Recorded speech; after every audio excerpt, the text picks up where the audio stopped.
अस्सलाम वालेकुम ख़वातीन व हज़रात, आज मैं मुख्तसरन आपके सामने जो इस वक्त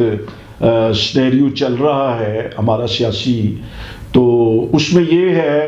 कि तहरीक इंसाफ के चेयरमैन हैं जनाब इमरान खान, उन्होंने लॉन्ग मार्च किया,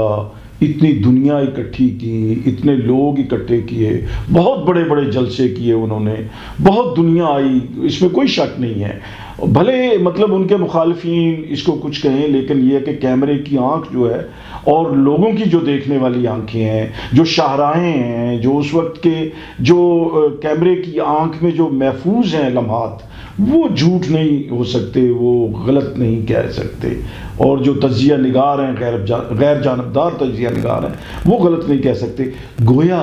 ये सब मेहनत, ये सारा वक्त, ये फसले रायगां था। तो ये और इसका जो रुका है जहाँ पे आके ये सफ़र, वो आपको मालूम है कि वो फायरिंग हुई और वो चेयरमैन ज़ख्मी हो गए, वहाँ पे और लोग भी ज़ख्मी हुए और ये सिलसिला जो है वो वहाँ पे रुक गया। तो अब वो असम्बलियाँ तोड़ने की बात कर रहे हैं, तो इसमें भी मुतज़ाद बयानात आ रहे हैं कि पंजाब में परवेज़ इलाही जो है वो ये कह रहे हैं कि इमरान खान जो ही हुक्म देंगे वो असम्बलियाँ तोड़ देंगे, लेकिन बीच में से ये आवाज़ें भी आ रही हैं कि वो ऐसा नहीं करेंगे। और उनके बयानात जो हैं, जो काफ लीग है उनकी जो क़यादत है, वो भी ये कह रहे हैं कि अभी थोड़ा सा और डिले किया जाए असम्बलियों को, क्योंकि वो ये चाह रहे हैं कि हुकूमत को ज़रा खुल के हुकूमत करें और लोगों को ज़्यादा से ज़्यादा जो है वो उनको अगर डिलीवर करके आइंदा जो इलेक्शन है जो कि होने जा रहा है, जो कि इमरान खान का जो बुनियादी मुतालबा है और टॉप पे है वो उनका वो डिमांड, वो उसमें जो है ना वो उनको जो है वो कुछ उसके फ़वाइद और समरात जो है ना वो ये हुकूमत करने के वो उन तक पहुँचे। लेकिन मुझे लग यूँ रहा है कि चेयरमैन के साथ कोई सियासी किस्म का हाथ होने वाला है एक मरतबा फिर। अगर वो असम्बलियाँ तोड़ते हैं और गवर्नर राज आ जाता है, या फिर मामलात कोर्ट में चले जाते हैं और गवर्नर राज की सूरत में, और उसके बाद उसके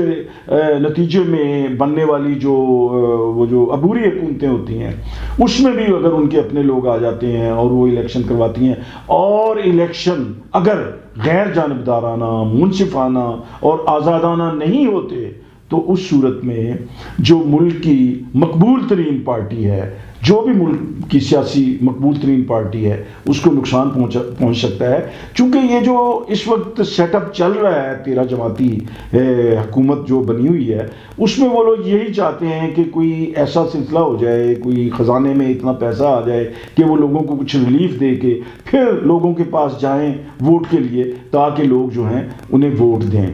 लेकिन अगर असम्बलियाँ टूटती हैं तो मेरा ख्याल यही है, और जैसा कि माजी के भी तजर्बात हैं, तो मुल्क मुआशी तौर पर मज़ीद कमज़ोर होगा। और उसमें हाँ ये है कि अगर दयानतदारी से और अगर इलेक्शन से पहले एक कड़ा एहतसाब का अमल जो है उसको कर लिया जाए 3-4 माह के अंदर अंदर, जो रफ्तगान है, जो साबकीन है और जो मौजूदगान है, सबका एक बेरहम किस्म का एहतसाब किया जाए, और उसके बाद ऐसे लोग निथर कर इलेक्शन में जाएं जिन पर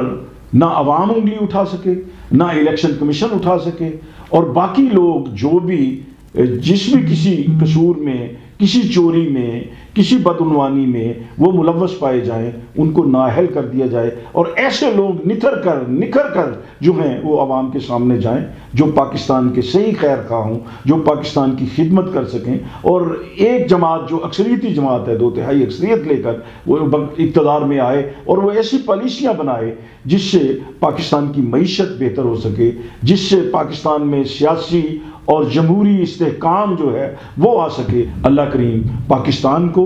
असाकरे पाकिस्तान को, असाकरे इस्लाम को सलामत रखे, इनको मज़ीद कुव्वत अता फरमाए, इनको सुरखरू फरमाए और हम सब की हिफाजत फरमाए। अपना और अपने इर्द गिर्द का बहुत ख्याल रखिए। अल्लाह निगहबान।